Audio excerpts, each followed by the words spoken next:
Pode não parecer, mas é muito comum esse nosso desejo de aprender a lidar com o outro. E há uma razão por detrás disso. Eu quero com você aqui investigar um pouco isso. Nós temos uma grande preocupação com o outro. Não há uma compreensão clara em nós de que lidar com o outro representa algo muito simples. Quando descobrimos a verdade sobre nós mesmos. Então, existem algumas coisas aqui que eu quero investigar com você. Primeiro, por que queremos aprender a lidar com o outro?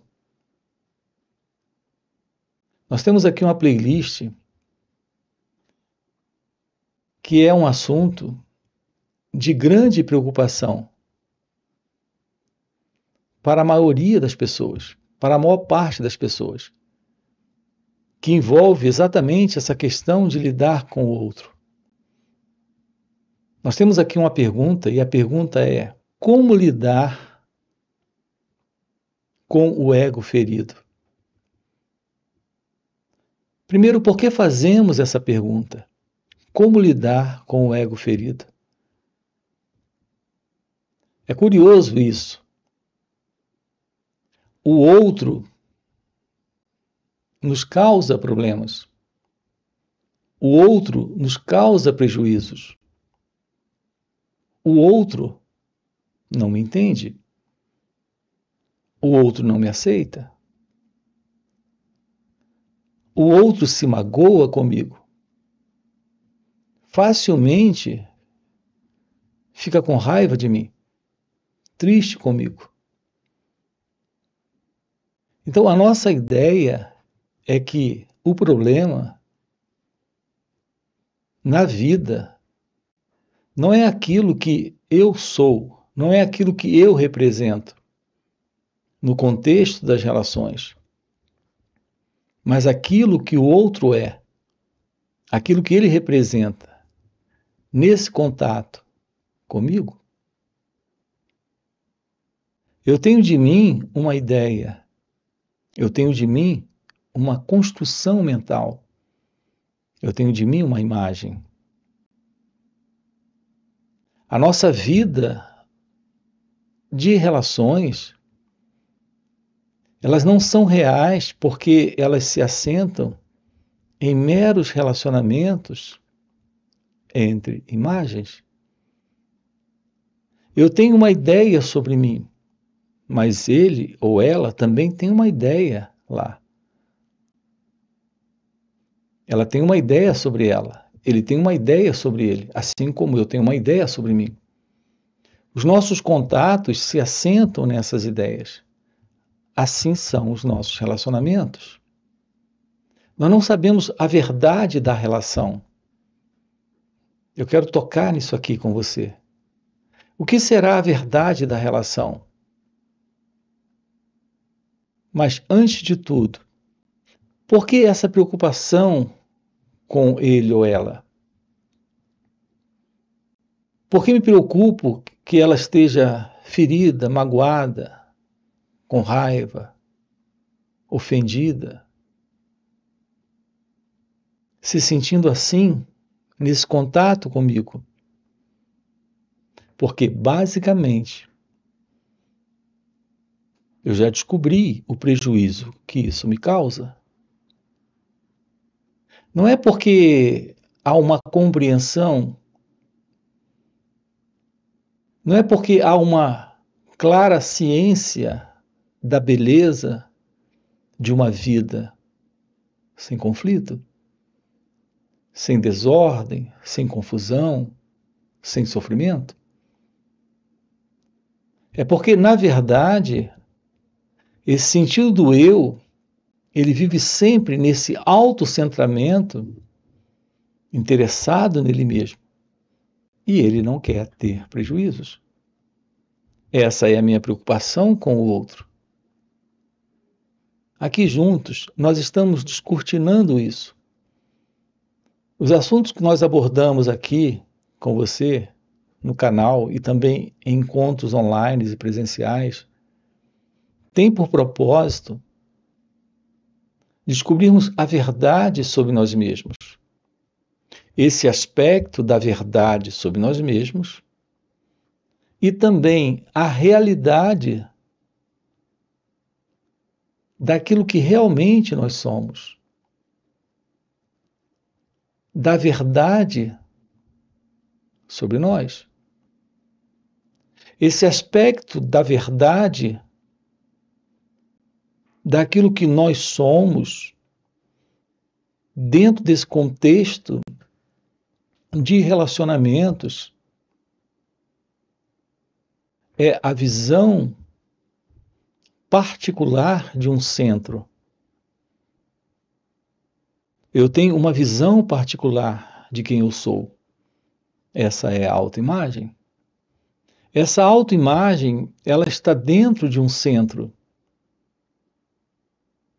É algo fascinante aqui a compreensão de como psicologicamente nós funcionamos.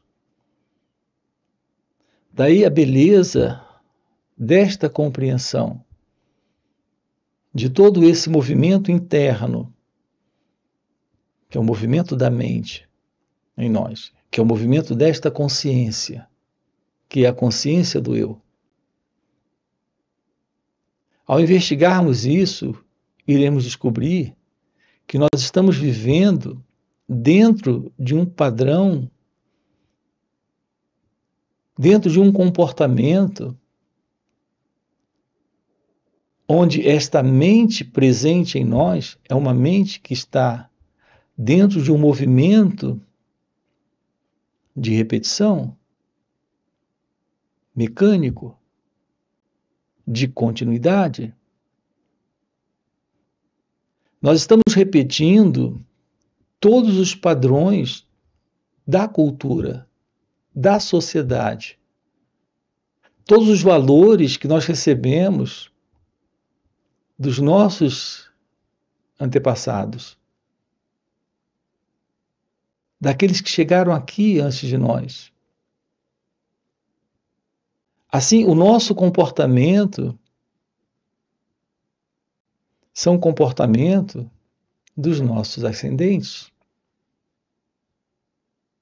Nós estamos repetindo toda essa forma de relação com a vida, no qual o outro faz parte, as situações fazem parte, tudo faz parte dessa vida. Nossa relação com isso é a relação de uma mente condicionada.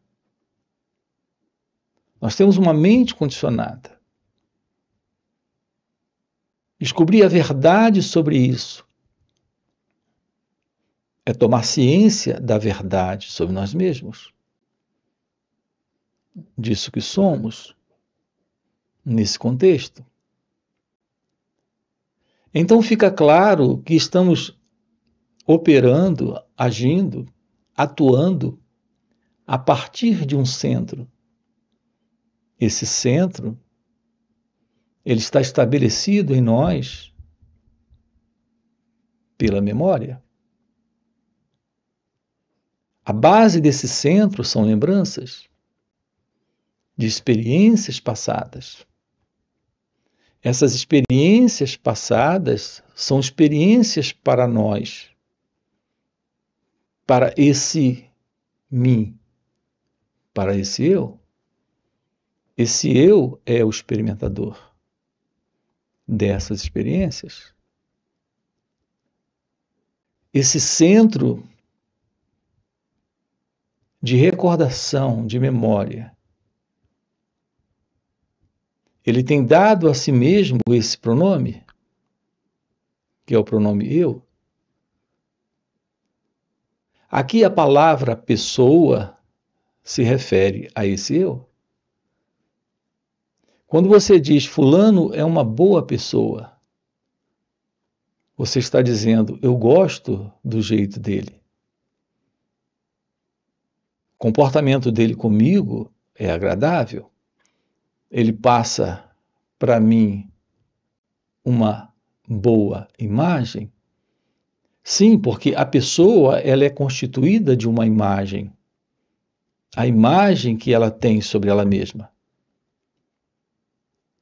E a imagem que também ela representa para as outras pessoas. Essa é a vida do eu. Essa é a vida do ego. Assim, o que é esse eu? Esse centro? Esse experimentador? Essa pessoa? Esse ego é o falso centro. Essa é uma playlist também aqui no canal. Esse falso centro, ele está atuando na vida a partir de um modelo de projeção, de imaginação, de identidade imaginada, construída, projetada pelo pensamento. É fundamental aqui uma compreensão do que ocorre conosco, daquilo que somos dentro dessas relações. Assim, essas relações, elas são falseadas por esta ego-identidade. Nós não temos um contato real com o outro. Um contato real seria a presença de uma relação. Nós não temos um contato real com o outro. Com o outro, nós temos um contato de projeção, de imaginação, de imagem. É essa imagem que fere o outro, que ofende o outro, que aborrece o outro, que entristece o outro, que maltrata o outro, que agride o outro, que é violento com o outro. Porque essa imagem, basicamente, também é isso tudo com ela mesma. É assim que nós estamos lidando com a vida. Uma vez que a vida é a presença de relações acontecendo. Mas nesse falso centro, nesta autoimagem, nós estamos estabelecendo, no lugar da relação, relacionamentos. A diferença entre a verdade da relação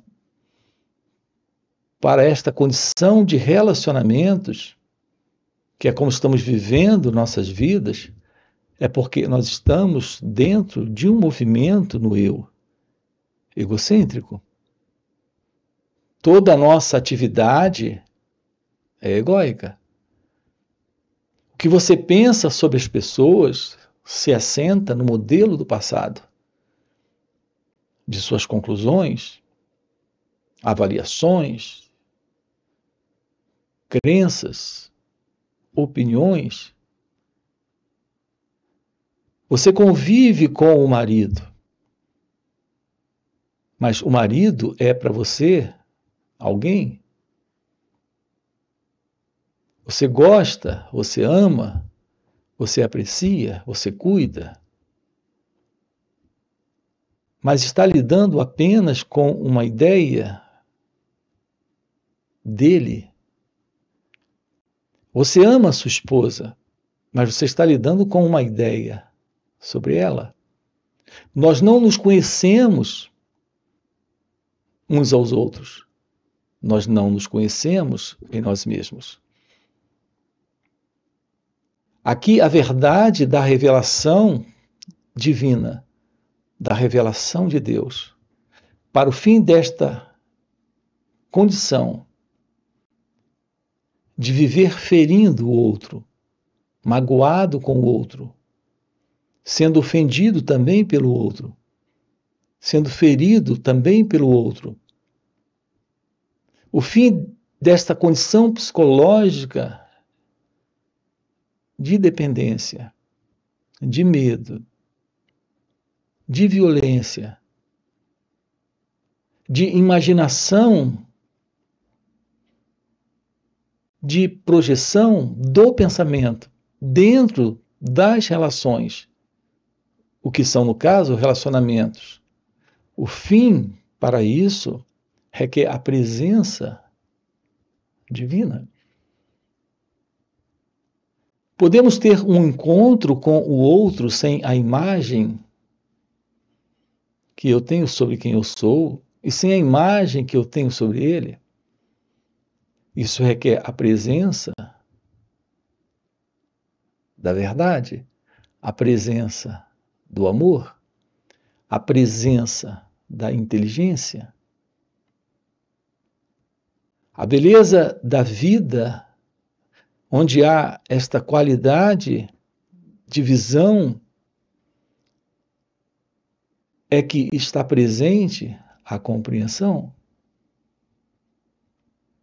Precisamos na vida da ciência da vida, do amor da vida, da beleza da vida, da verdade da vida. Uma vez que isso está presente aqui, nesse momento, estamos diante de um espaço que se abre. Esse espaço que se abre é a resposta para a pergunta: o que é liberdade? Veja, não sabemos o que é liberdade. Nós falamos de liberdade econômica, liberdade política, liberdade na filosofia, liberdade na psicologia, liberdade de expressão, liberdade econômica. Pegamos essa expressão, liberdade, e colocamos dentro de diversos sentidos, em diversos níveis. Aqui com você, nós estamos trabalhando a questão da liberdade, mas a liberdade nela mesma. Não é a liberdade de alguma coisa, não é a liberdade para alguma coisa, não é a liberdade para fazer alguma coisa, ou para ter alguma coisa. E não é a liberdade de algo, de alguém, de alguma situação. Qual é a verdade da liberdade? O que é a liberdade? A liberdade, aqui, é a ciência da verdade divina. É a compreensão da beleza da vida. O encontro com a vida como ela é. Sem o sentido de alguém na avaliação, na interpretação, fazendo uma leitura da vida como ela acontece. A presença da liberdade é esse espaço. Para nos aproximarmos da verdade da liberdade, temos que nos aproximar da meditação. A meditação é o espaço que se abre para o florescer da verdade, do amor. Se temos a presença desse espaço, é a verdade desse espaço novo, onde não há esta divisão, esta separação. Uma separação entre você e a vida, entre você e o outro, entre você e Deus. Quando não temos mais esta divisão, essa separação, Porque dentro desta separação, nesta divisão, o espaço é o espaço limitado por esse centro. É o espaço limitado por esse ego. Nesse meu contato com você, a partir desta imagem, desta construção do pensamento, há um espaço. Mas é nesse espaço que ocorre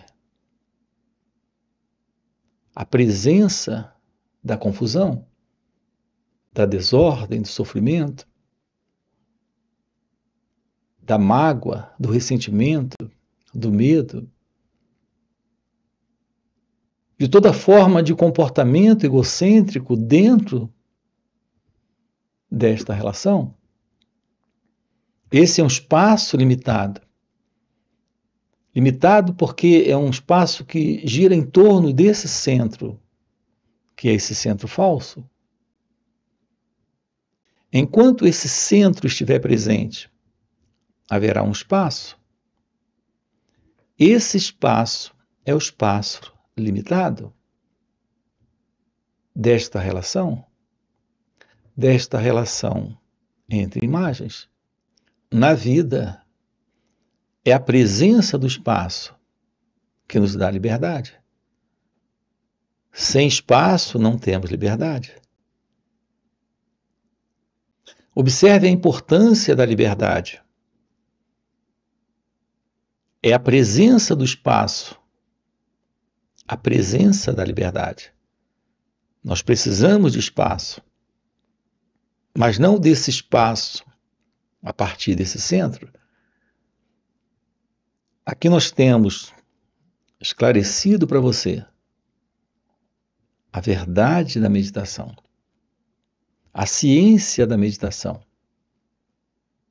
Quando a meditação acontece, estamos diante de um novo espaço. Nesse espaço não existe o centro, não existe o eu, não existe o ego.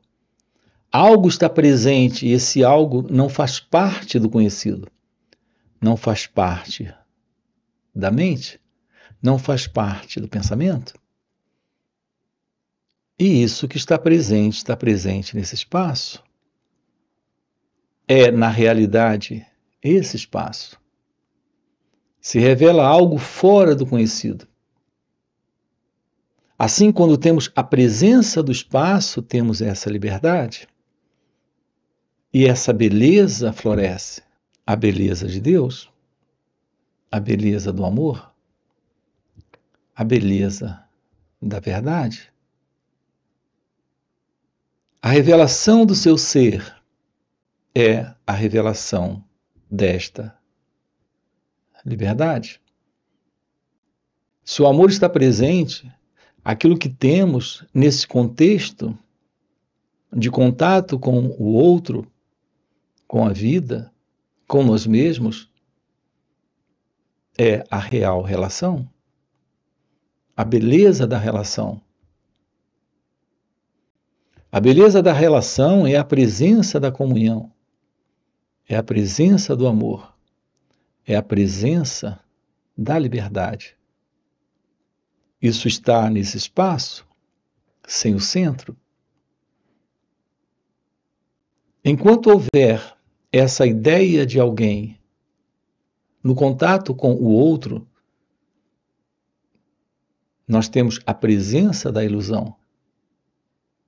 Enquanto houver esta pessoa nesta busca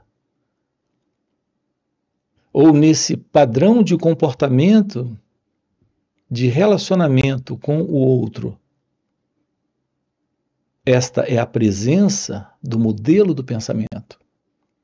Não há pessoa, não existe o eu, não existe esse mim nesse contato com ele ou ela. Podemos descobrir a vida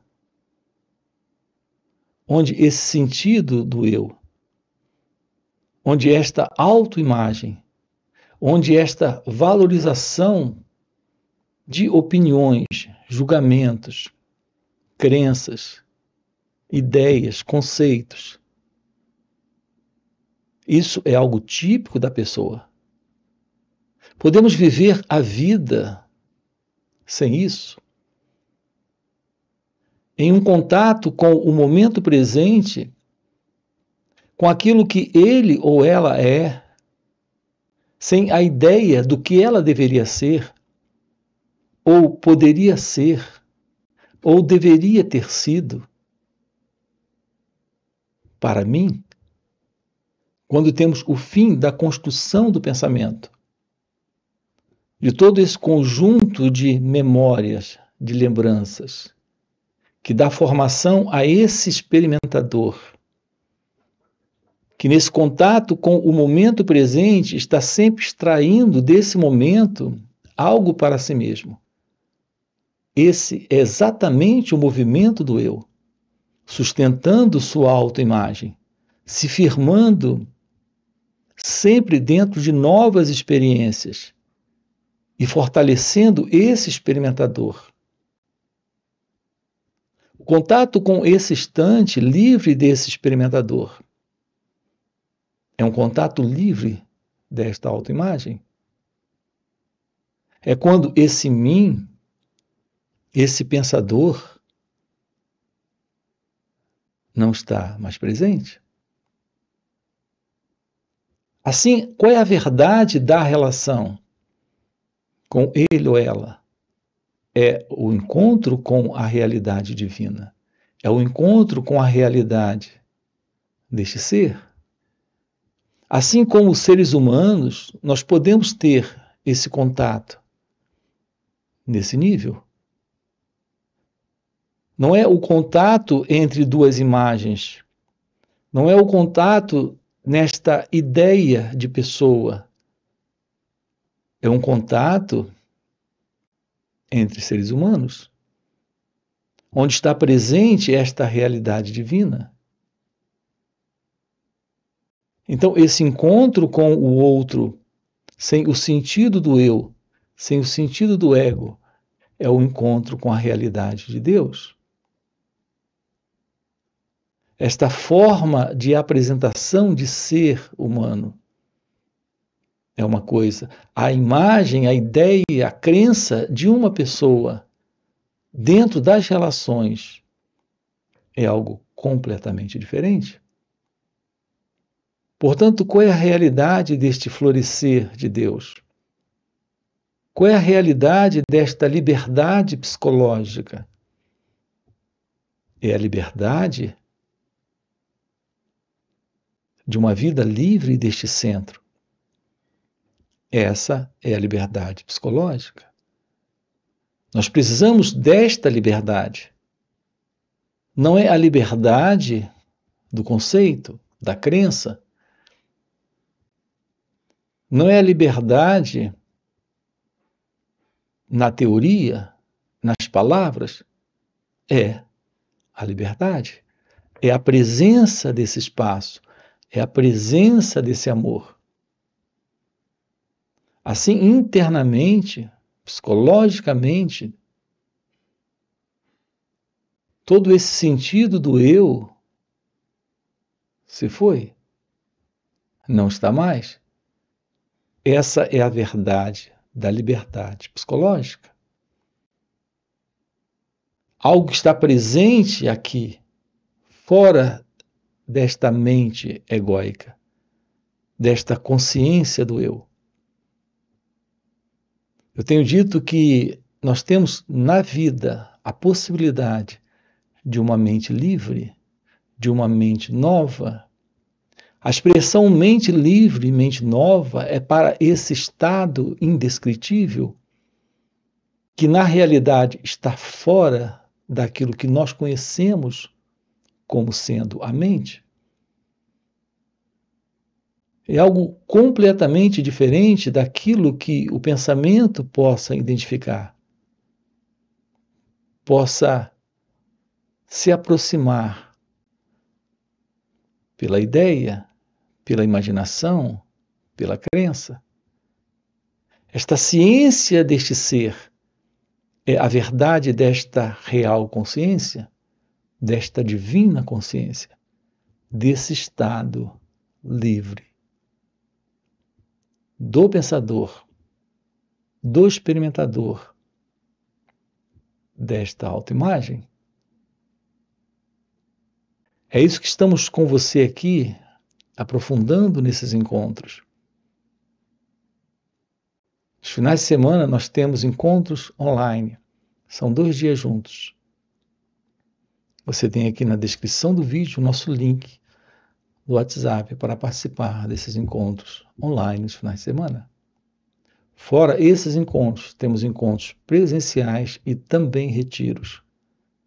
Se isso é algo que faz algum sentido para você, já fica aqui um convite, já deixa aqui o seu like, se inscreve no canal.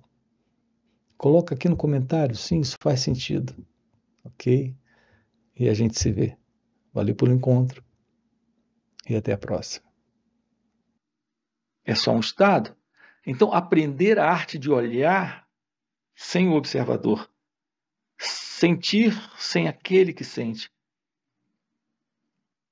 perceber sem o percebedor, é a arte da meditação.